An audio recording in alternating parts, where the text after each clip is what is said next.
MS Dia Preview, informação até você. Nesse programa eu converso com o advogado Rafael Chaia, professor universitário e que no direito tem especializações em direito digital, compliance e muitas outras áreas do direito civil. Se eu fosse você, eu ficava no vídeo.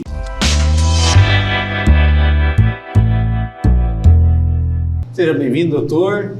Obrigado. Muito bom ter você aqui, inclusive até para a gente falar dessa celeuma que virou o direito digital no Brasil, a liberdade ou não liberdade de expressão, no momento que a gente já comemora aí 10 anos do Marco Civil da Internet, que ficou defasado com o tempo.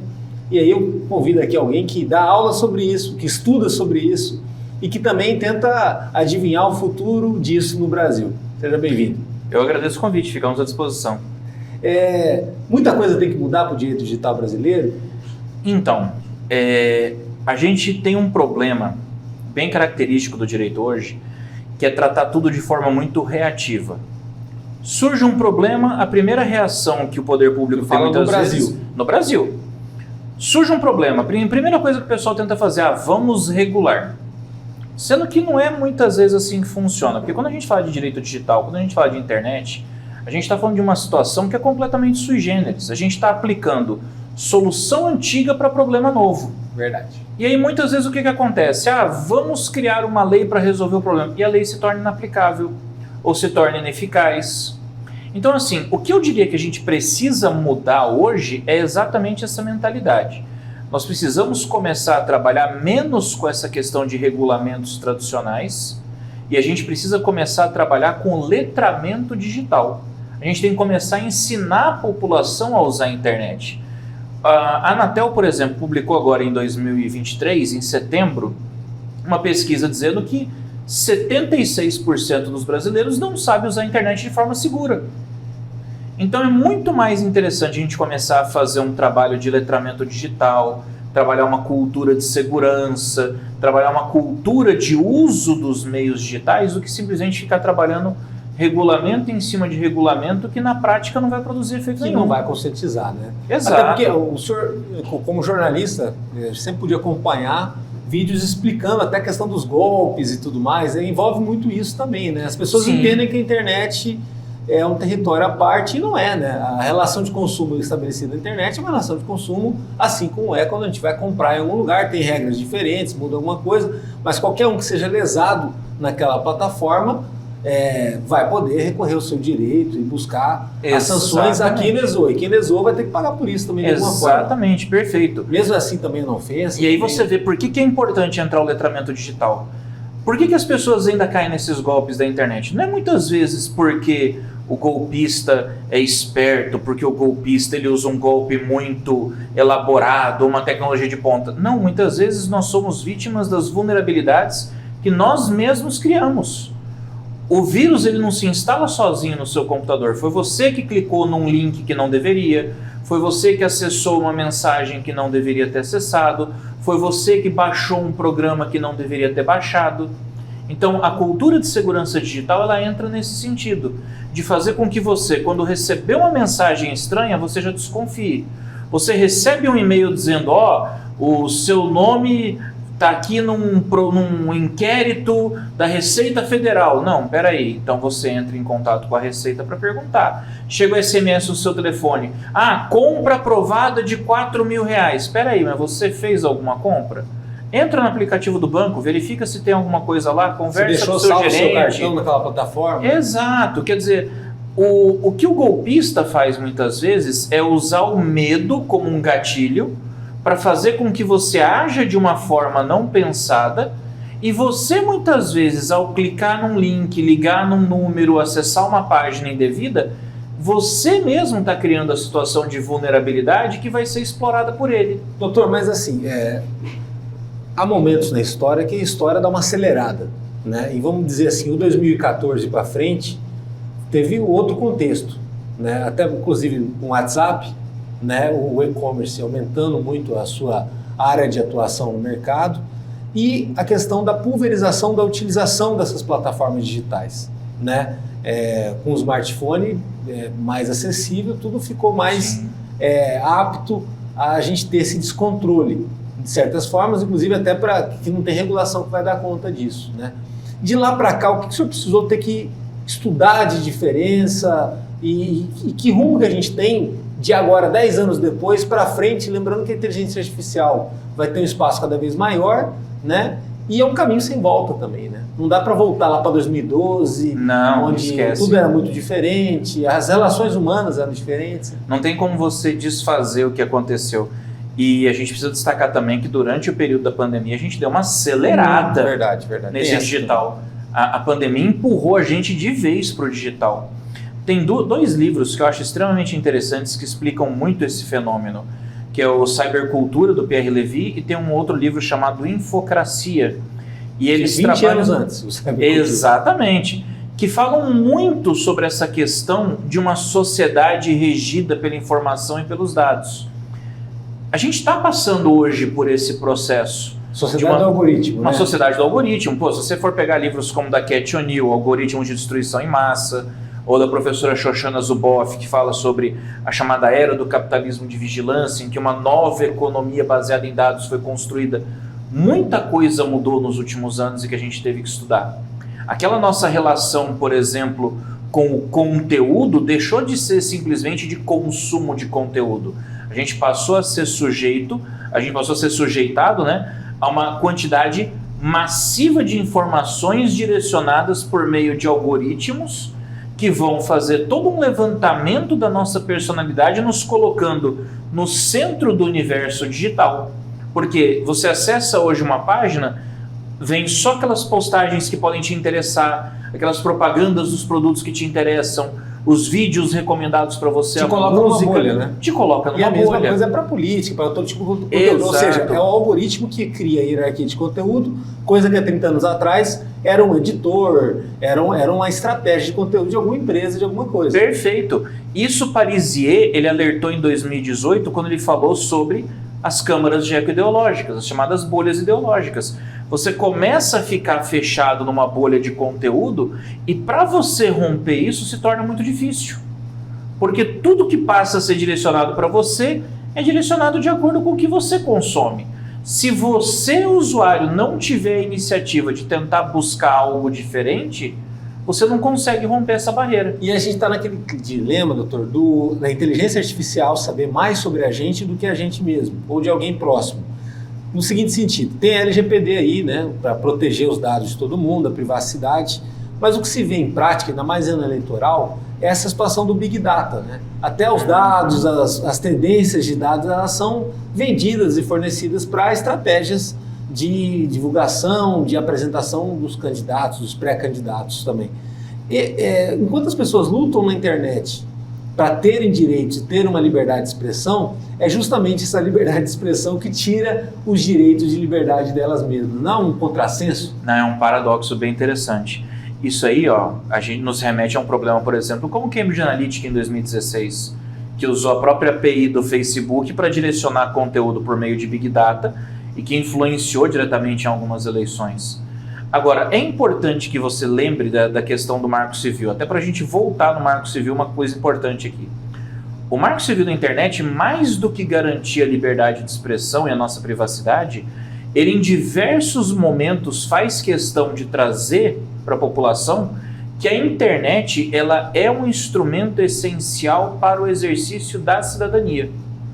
E isso é legal, porque se você for pegar pelo histórico, a internet ela começou como meio de comunicação, a gente passou por aquela revolução móvel ali em 2007, 2008, mas a partir de 2012 ela já começou a ser tratada como um direito humano.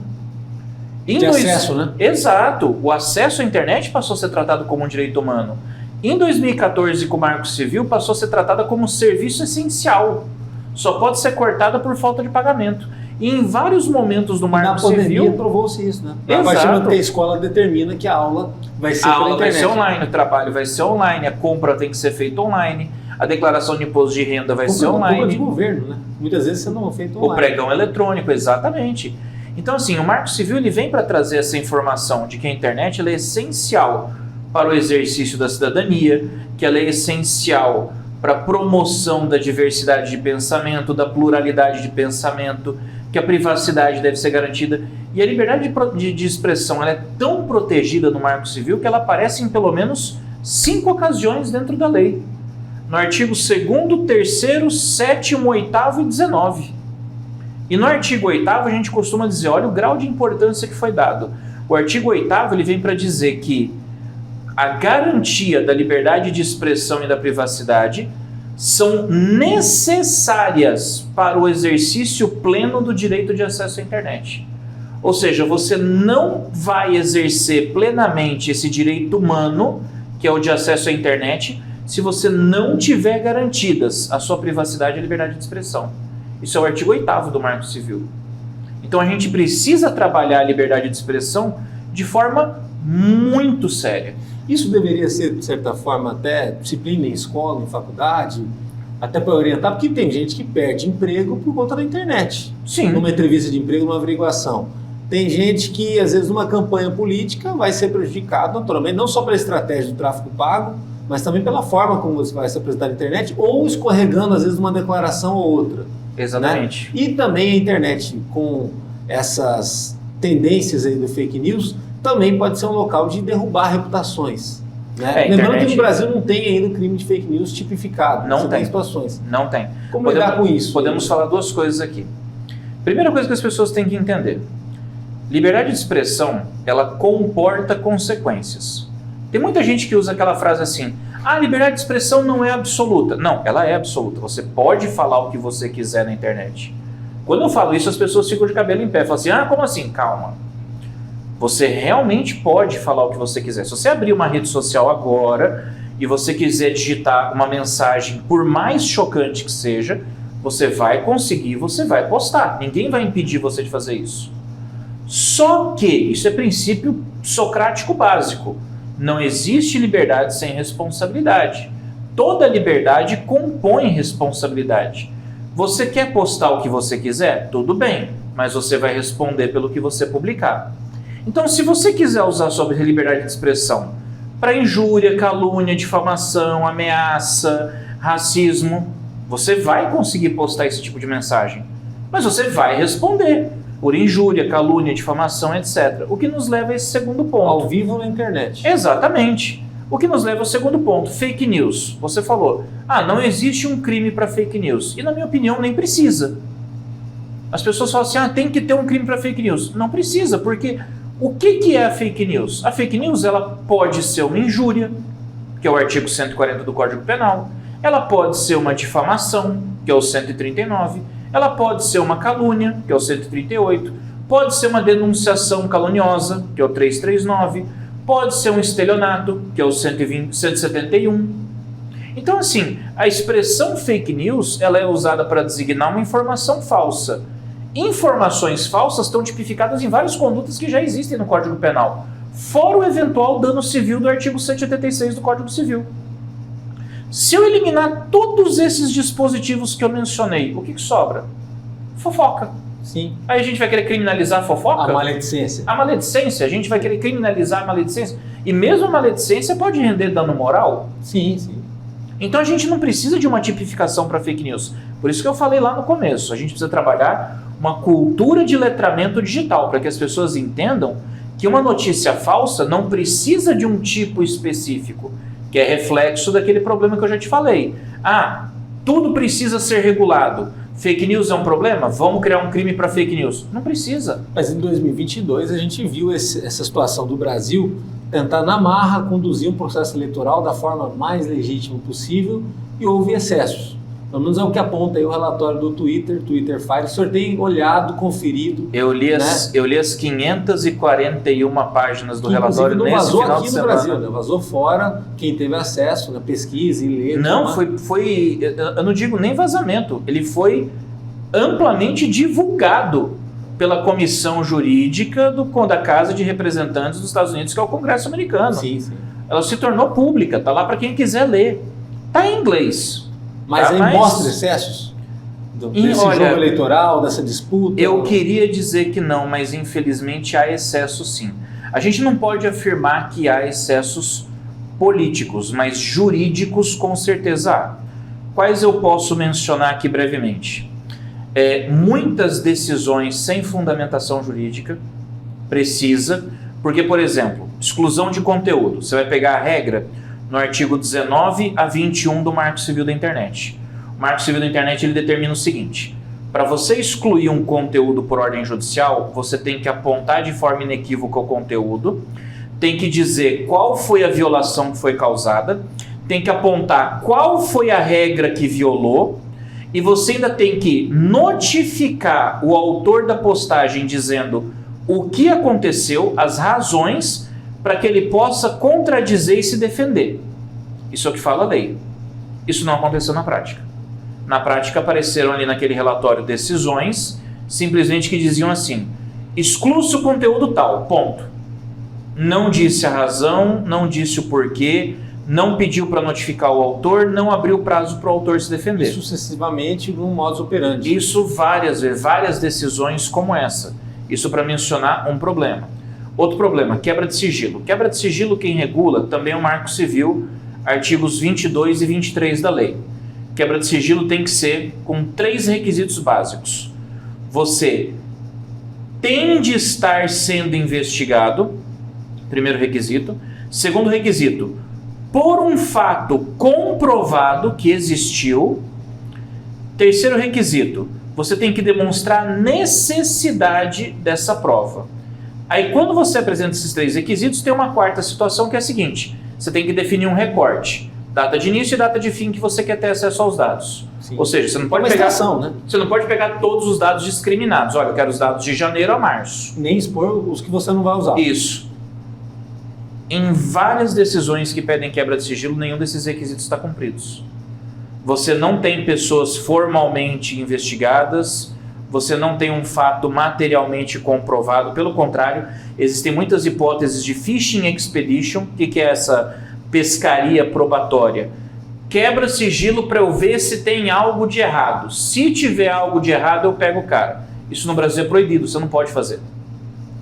Isso não pode, isso está presente naquele relatório também. Mas assim, o senhor também estuda compliance, né? E o mundo inteiro, ele tem hoje no compliance uma base, vamos botar assim, preliminar para negócios acontecerem. Sim. Em várias esferas, inclusive com relação a determinar a qualidade da democracia num país ou não. Uhum. Né? No Brasil não fica estranho tudo isso, todo esse cenário polarizado, quente, aquecido, e de certa forma de insegurança jurídica, que o mundo inteiro acaba olhando para cá, né? Porque a gente acostuma com isso. A gente é brasileiro, a gente se vira. E ironicamente, o Marco Civil ele foi sancionado por conta disso, por conta da resposta, né? Exato, por conta de uma necessidade de uma normativa para governança e boas práticas na internet. Que o Marco Civil ele já tinha sido pautado para ser votado em 2012. Aí ele saiu de pauta, voltou em 2013, saiu de pauta, voltou em 2014. Só foi votado em 2014 porque deu aquele escândalo da espionagem americana, da época do Edward Snowden e tudo mais. Quer dizer, a gente criou uma normativa pensando nessas boas práticas.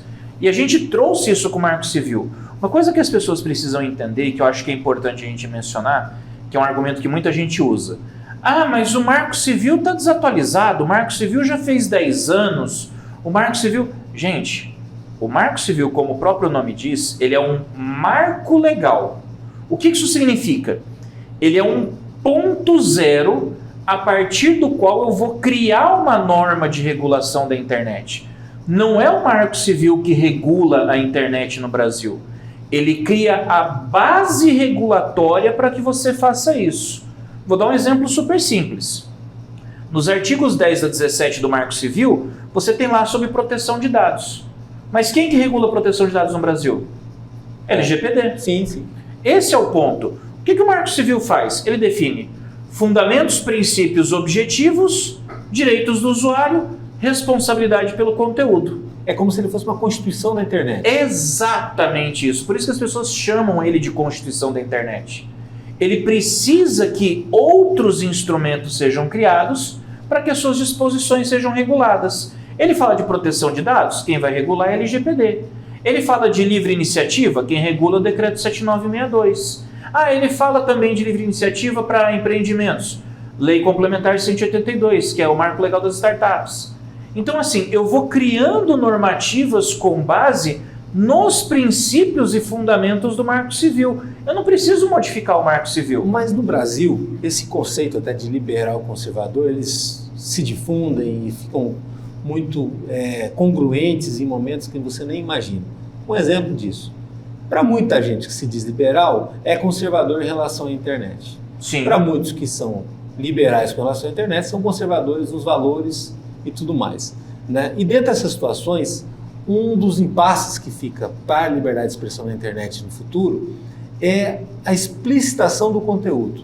Por exemplo, a pessoa entender que esse conteúdo é jornalístico, que aquele não é, que esse conteúdo é jurídico, porque lá é um mar onde tudo é a mesma coisa. Né? Alguém que não é advogado pode, inclusive com o uso de um robô, fazer um ótimo artigo jurídico e publicar em seu nome e tentar achar da melhor forma, e isso daí ser replicado, consumido, né? E até, de certa forma, defender a ideia com ampla assertividade. Tem como mexer nisso ou não? É a própria internet que vai ter que definir as suas qualidades. Essa é uma excelente pergunta. Esse é um posicionamento que eu tenho defendido já há alguns anos e que outros autores também defendem. E hoje um robô pode escrever uma matéria jornalística muito boa, tanto quanto um estagiário. Pode, mas tem um limite para isso, viu? Tem um limite. Tem uma tese que a gente vai falar daqui a pouquinho, porque hoje um robô, para ele poder gerar conteúdo, ele depende de conteúdo humano. Só que se cada vez mais humanos usarem robôs para produzir conteúdo, o conteúdo humano vai ser substituído pelo conteúdo automatizado e vai chegar num ponto que conteúdo automatizado vai alimentar essas inteligências artificiais. Ou seja, você fecha um ciclo e aí você começa a ter a mesma coisa sempre. Entendi. Mas não é isso. O que eu estou querendo dizer aqui?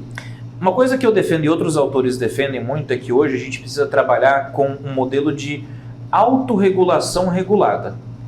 Os marcos regulatórios nos parecem ser a melhor solução hoje do que leis engessadas. Por quê? Porque primeiro que a lei nunca vai alcançar a evolução tecnológica com a mesma velocidade. E nessa área é muito rápido. Não tem como, não tem como.